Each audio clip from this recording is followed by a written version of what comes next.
Muy buenas noches, señoras y señores. Bienvenidos, como últimamente nos vemos los viernes previos a la Cuaresma, previa a la Semana Santa. Hoy, viernes 12 de febrero.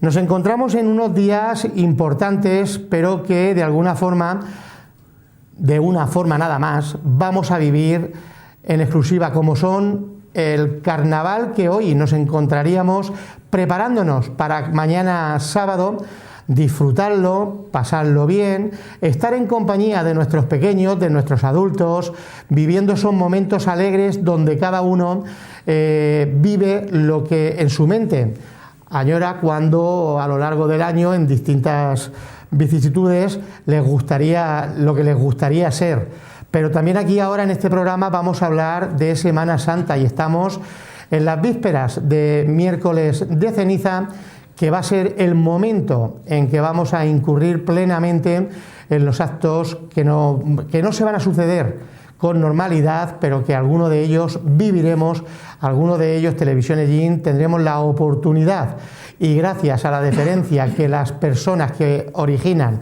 o presiden esos actos nos permiten estar con nuestras cámaras. Miércoles de ceniza, este año la Asociación de Cofradías, la Asociación de Peñas de Tamborileros han decidido que dentro de lo que va a ser la Pasión, la Semana Santa de la Pasión, donde no la vamos a celebrar al uso como estamos acostumbrados, valga la redundancia, en nuestras costumbres, pero sí vamos a tener cartel, sí se va a presentar el cartel de la Semana Santa, el cartel de la tamborada, y lo vamos a ofrecer desde esta casa, desde Televisión Ellín, el próximo miércoles miércoles de ceniza, a partir de las 10 de la noche, les ofreceremos, como decimos, la presentación de los carteles y revistas de la Semana Santa. Esperamos que ustedes estén con nosotros captando la señal de Televisión Ellín y que lo disfruten dentro de las posibilidades que como podemos vivir. Pero la ilusión, el momento de la pasión, el momento de nuestras costumbres, que no se pierdan, que estemos todos pendientes de lo que nos va a representar, que es un cartel de Semana Santa, para, como digo, a posteriori llegar a la pasión. A esa pasión que hoy hemos querido que nos la cuente una persona que, bueno, pues tiene una visión completamente religiosa de lo que es, y es Ricardo Magro, cura párroco de la parroquia de la Asunción, que ya nos acompaña esta noche. Ricardo, muy buenas noches, gracias por responder a nuestra invitación y estar aquí con nosotros. Pues muy buenas noches a ti y a todos los que nos están viendo, y ya sabéis que desde las parroquias los curas estamos siempre dispuestos, siempre que podamos, a acercarnos a la ciudadanía para contar nuestro punto de vista y para contestar a lo que necesitéis saber o queramos comunicar. Por supuesto, porque bueno, está aquí Ricardo, podría estar José Agustín, Antonio, Portaña, en fin, cualquiera de ellos, pero bueno, estás tú aquí y nos vas a contar. Pero antes de hablar, Ricardo, de esa vertiente religiosa que tiene la Semana Santa, o que es la Semana Santa, es la esencia de la Semana Santa, la religión. Momentos tristes para el mundo de la Semana Santa, para la gente de la Semana Santa, para los sellineros en definitiva, porque en muy poquito tiempo se han perdido de forma inesperada dos personas que estaban al frente de sendas cofradías, además personas muy conocidas y muy al tanto de la gente de aquí de la calle, ¿verdad? Sí, por desgracia, además de mucha gente, pues también en este tiempo de Semana Santa, indudable. Sí. Tengo muy presente a todo el mundo que fallece, y más en estos momentos tan tristes que estamos todos aquí, lo tengo muy presente, pero claro, hablamos de Semana por eso te digo que de manera especial José Antonio Martínez y Juan Luis Sánchez.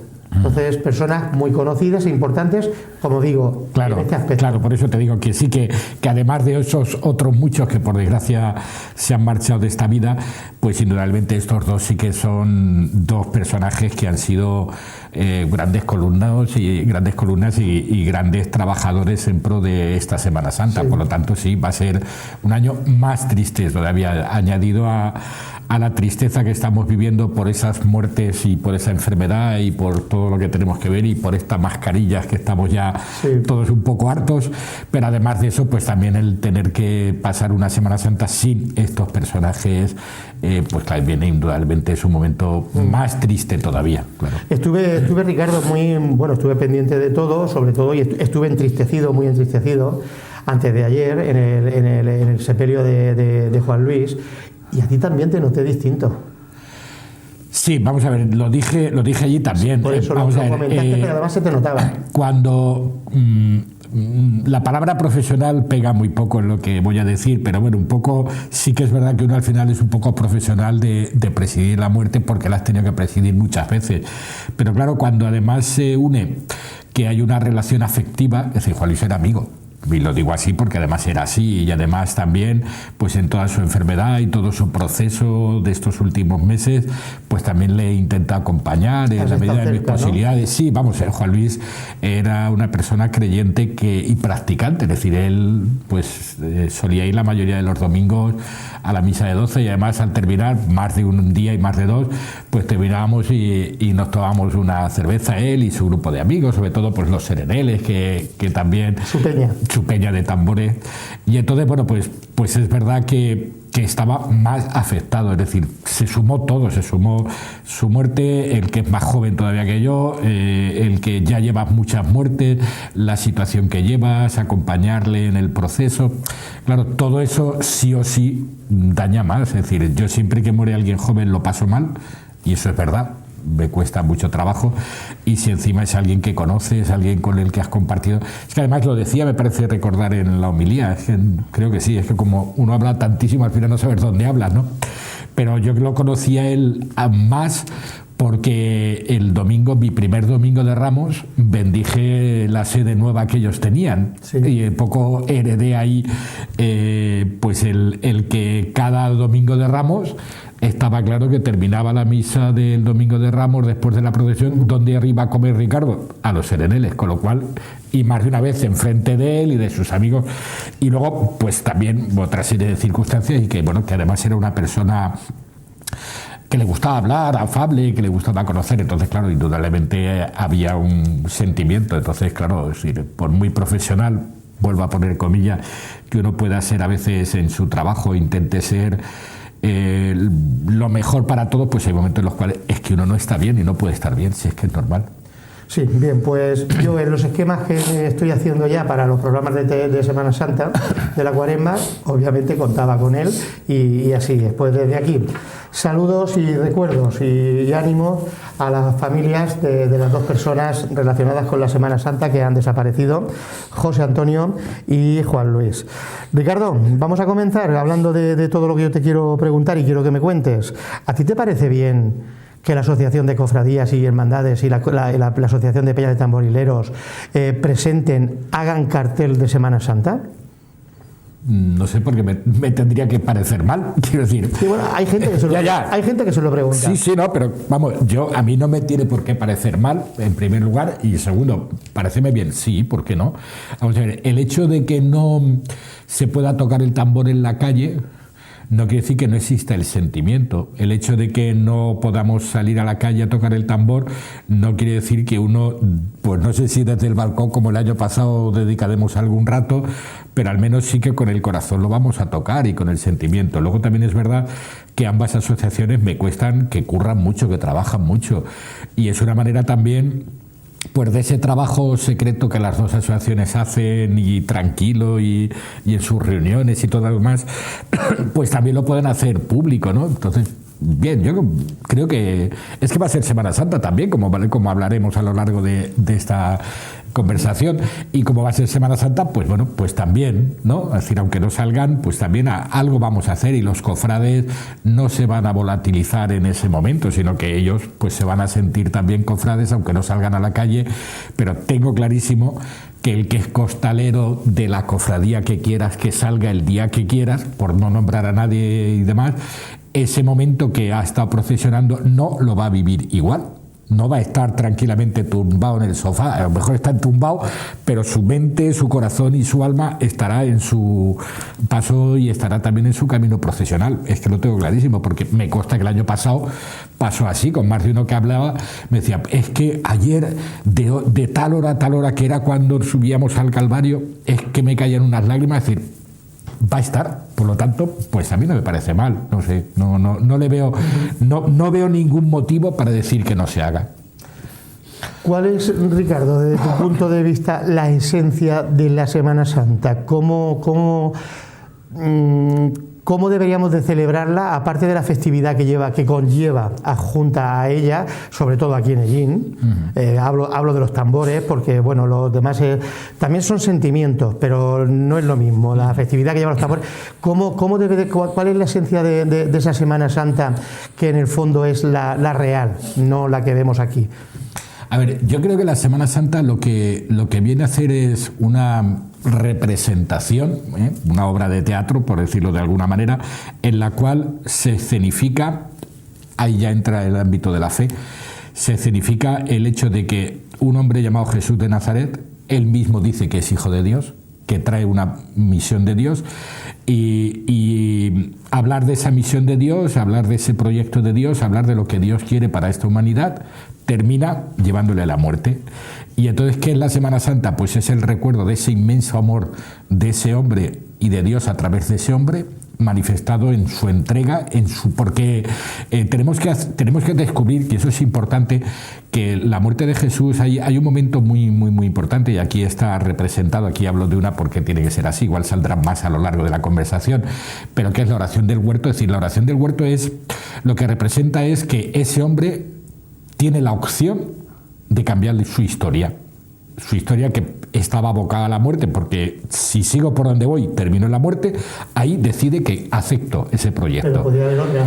Podría haber perfectísimamente otra. Vamos a ver, de hecho, además, cogemos otra. El Ecceomo, Pilato, cuando se lava las manos, antes de lavarse las manos, ha intentado salvarlo. Ha intentado decirle, a ver, tú di lo que tienes que decir y ya te salvo yo, pero dilo. Y él se calla, sí. Él no lo acepta. Cuando le dicen, tú eres rey, tú lo dices. Es decir, chico, cállate. Hoy le diríamos, Nené, estate callado, que te van a matar.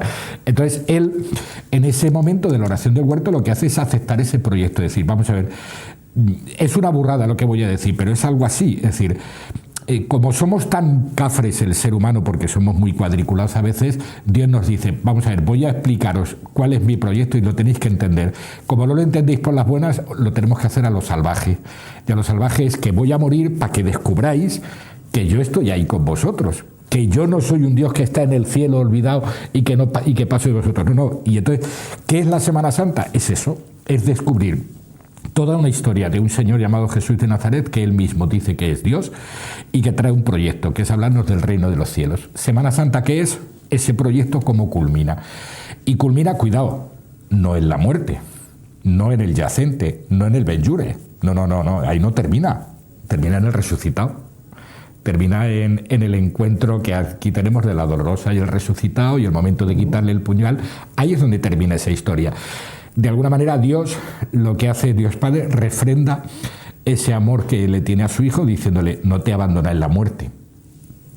Tienes la resurrección, es decir, tienes que pasar este trance, pero vas a tener el premio, vas a estar conmigo a la derecha, ¿no? Y además, yo no sé si lo habrás visto, imagino que sí, porque me consta que has visto la Iglesia una vez, el retablo de la Asunción arriba del todo, ahí tenemos la Trinidad y ahí está Jesucristo sentado a la derecha de Dios Padre, de alguna manera diciéndonos, cuidado, esta historia que es Semana Santa, lo que significa es eso, ese inmenso amor, ese proyecto del reino de los cielos que llama Jesús, que es una manifestación del amor de Dios que quiere que hagamos realidad. Es decir, es que Jesús en la última cena, y hablamos de otro momento importante, en la última cena Jesús les dice, amaos unos a otros como yo os he amado. Es decir, no como os gustaría amar o como amáis, ¿no? Es decir, que muchas veces es verdad que amamos, yo te quiero a ti, me caes muy bien, pues genial, sin ningún problema.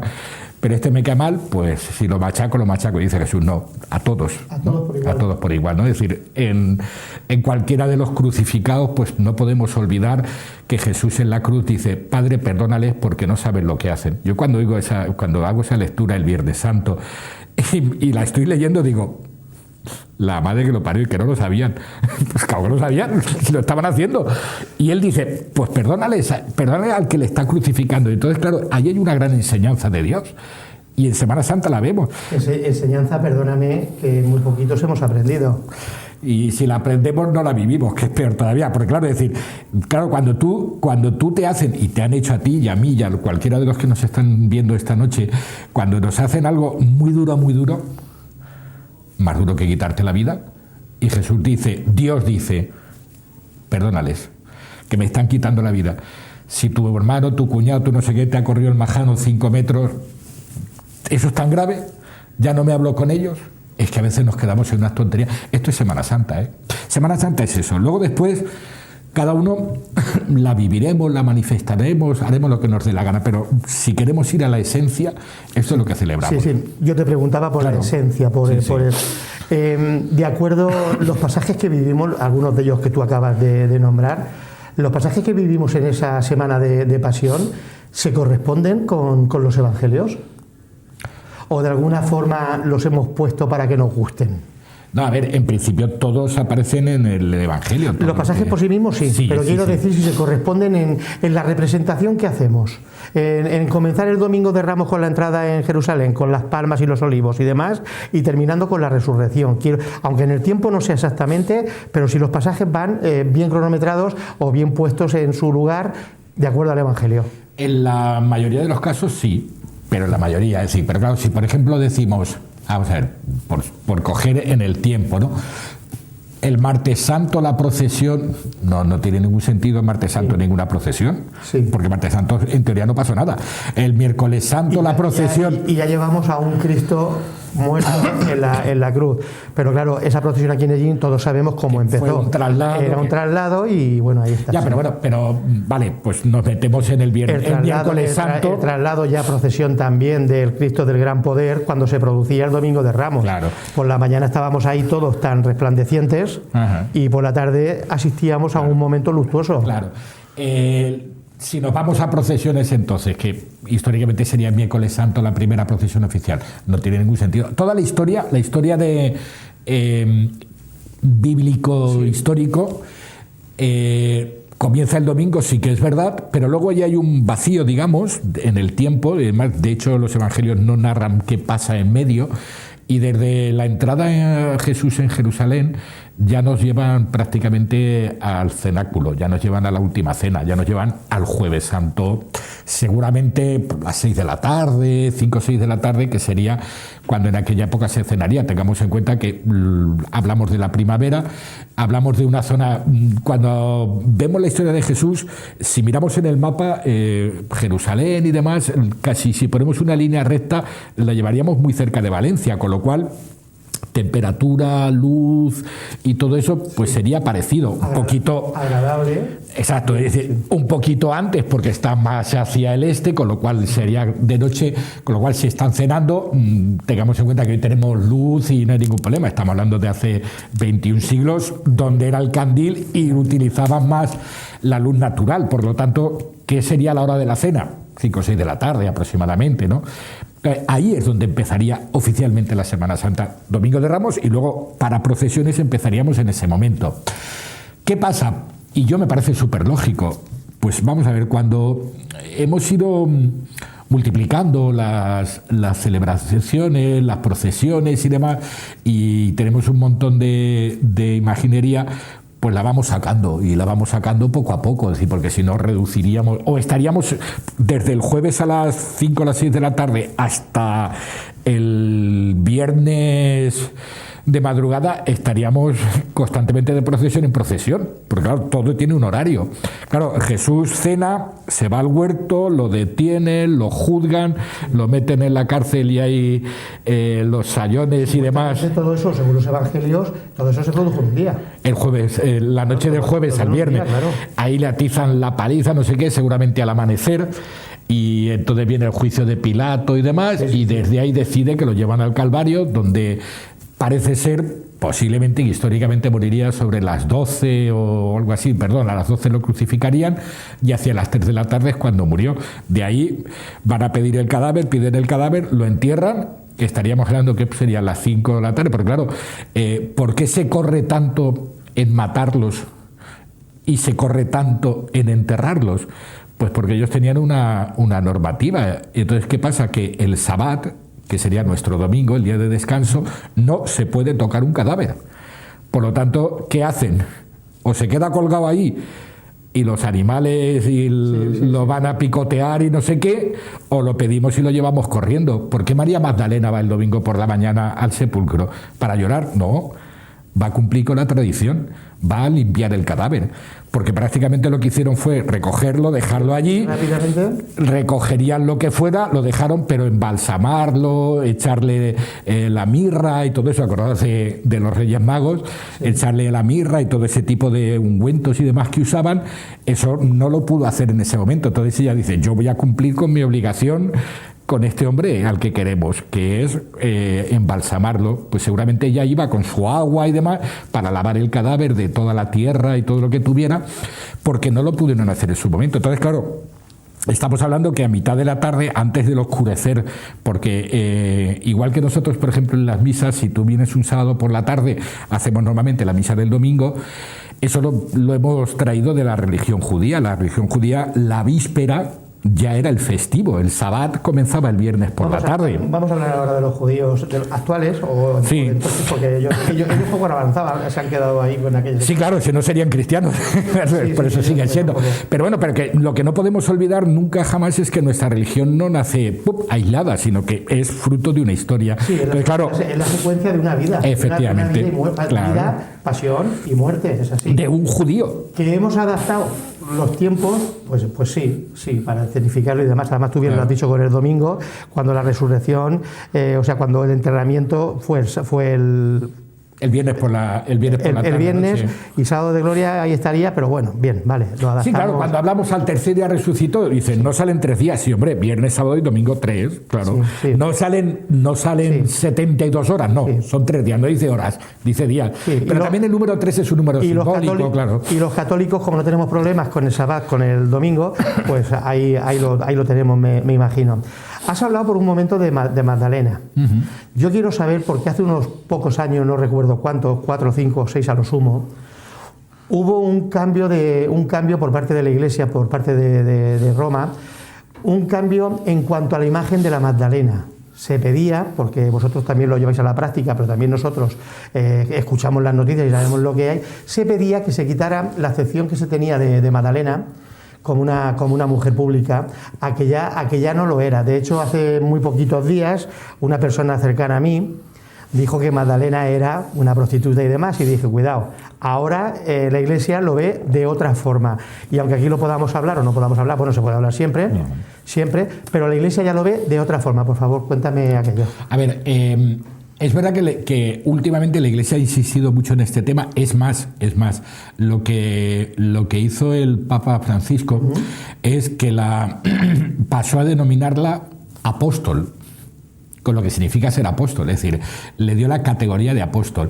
Esto que estás hablando de la mujer prostituta, tal, no sé qué, aunque a partir de esa categoría de apóstol sí que la Iglesia dijo, y dejar ya de hablar de esto, pero la Iglesia ya había dejado de hablar. Es decir, yo estudié la carrera yo empecé la carrera de teología en el 82 y estaba claro que no había que unir ese texto, porque en ningún texto bíblico... ¿Y por qué ha permanecido en la mayoría de las personas? Pues por lo mismo que ahora estamos leyendo el Génesis, estamos haciendo la lectura continua del Génesis en la misa de cada día, y si yo te pregunto a ti, bueno, seguramente tú no, pero a mucha gente le pregunto de dónde viene el pecado original, igual tú me dices o no, pero la mayoría me diría por la manzana, y yo te diría, vamos a coger la Biblia, capítulo 1 del Génesis, la creación, capítulo 2, el árbol prohibido, el fruto, el árbol,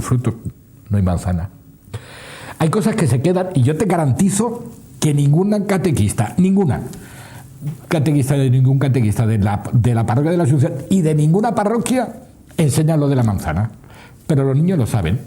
Bueno, pues ahí queda un poco en la historia, en la memoria creyente, queda y se va transmitiendo de padres a hijos, y aquello que te enseñaron pues sigue transmitiéndote. Pero yo creo que la inmensa mayoría, porque igual algún compañero todavía sigue hablando de Magdalena como la prostituta o de la manzana, pero yo creo que eso ya hace mucho tiempo que no existe. Es decir, sobre todo, fíjate, hay una cosa muy muy interesante, y yo creo que no lo podemos olvidar, que en esto los católicos estamos adelantando casi, con todos los respetos, a las iglesias evangélicas, que nos dieron tralla un montón de tiempo en la lectura de la Biblia. Estamos adelantando. Es decir, es verdad que la Iglesia Católica ha invertido mucho tiempo, personas y dinero incluso, en utilizar la arqueología, utilizar la historia, utilizar otra serie de ciencias que ayudan a conocer la realidad histórica, para descubrir y desentrañar qué es lo que nos dice realmente la Biblia. Porque claro, yo hay una cosa que repito muy a menudo en la Eucaristía, y cuando tengo alguna clase de Biblia o cuando hablamos de la Biblia, que es que en los católicos durante mucho tiempo, y yo creo que eso lo hemos superado la inmensa mayoría, le hemos preguntado a la Biblia ¿qué nos dices? Y hemos equivocado. Es decir, ahora los biblistas le dicen a la Biblia ¿qué me quieres decir?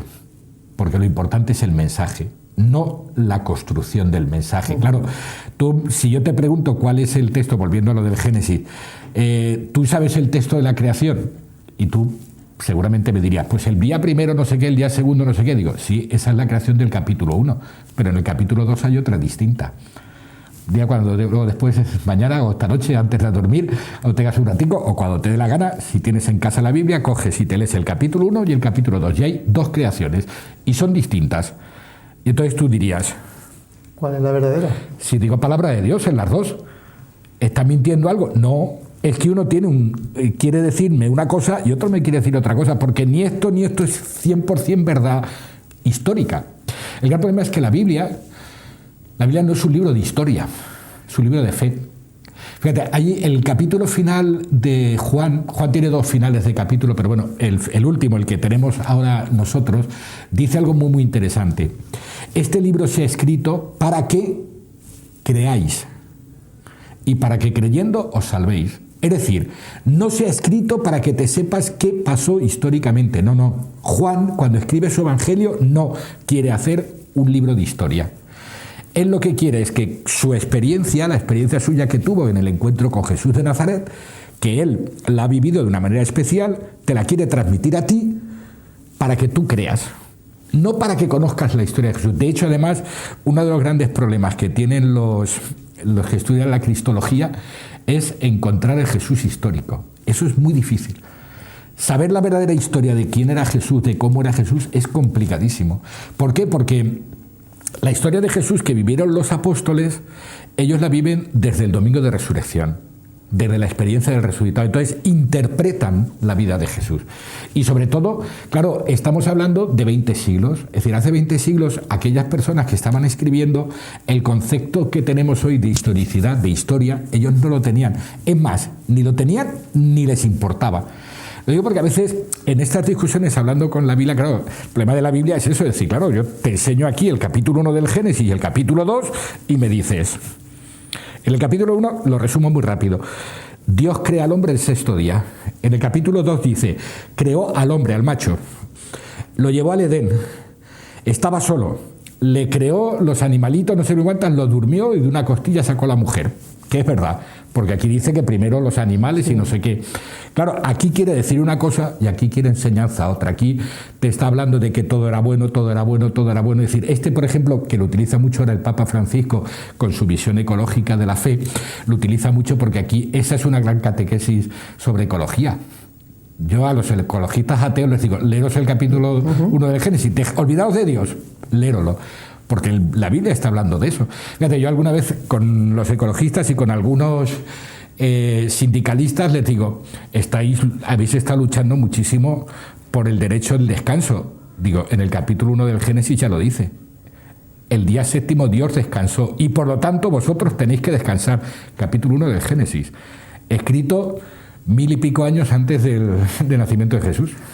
Ricardo, un Dios judío, ¿por qué lo alabamos? ¿Por qué tenemos la fe en él, los católicos? A ver, porque tal y conforme nosotros concebimos la historia de la salvación, tenía que nacer y decidió allí. ¿Por qué? Pues seguramente porque era uno de los pueblos. Es que hoy hablamos de los judíos y además ellos tienen un nacionalismo y tal exacerbado y sobre todo tienen mucho poder económico hoy, pero eran los últimos monos. Es decir, que cuando hablamos de la historia del pueblo de Israel, pues podemos destacar y a ver hasta dónde podríamos destacar el rey David y cogiéndolo así con pinzas y Salomón, pero el resto de la historia, unos pobres desgraciados que les dieron hasta en el carnet de identidad. La historia habla de un pueblo muy castigado. Claro. Entonces, la explicación un poco teológica que podemos sacar, ¿qué me quieres decir?, es un pueblo castigado, un pueblo oprimido, un pueblo que se ha creído más de lo que es y no sé qué, no sé cuánta.